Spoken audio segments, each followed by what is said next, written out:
But I think it's instructive to look back in history. I was saying this to Joe Scarborough last week. I said, you know, why don't you for once want to get on the right side of history? You know, people like Medicare.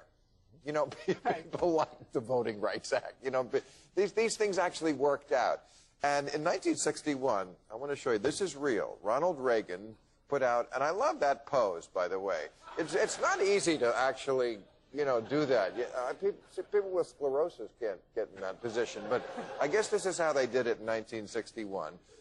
And this is a record he put out to convince people, because this was an issue that's been going on since FDR, healthcare in this country. And there it is. Ronald Reagan speaks out against socialized medicine.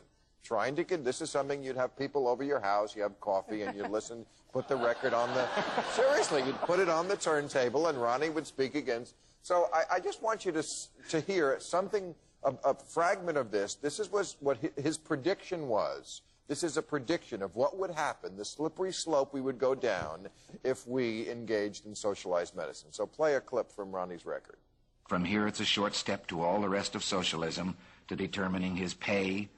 And pretty soon, your son won't decide when he's in school where he will go or what he will do for a living.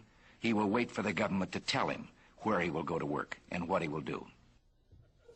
Well, that did not happen. Plainly, that just did not all happen.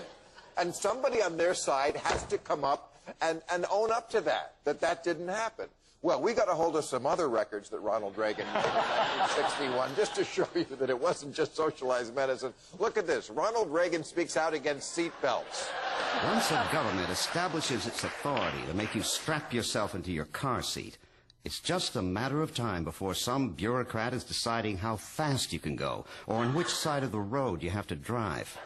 Pretty soon, I guess, we'll all have to drive in neat little rows on long stretches of pavement. And from there, it's not so hard to imagine signs demanding we stop or yield.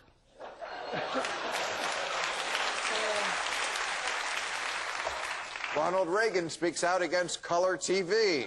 Color TV overstimulates the eyes of young children and creates a fondness for bright colors and loud patterns. And before you know it, little Jimmy is a homosexual.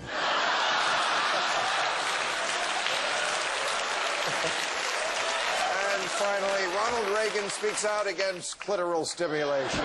It's called syphilis, fellas, and believe you me, you have never felt such pain in your life.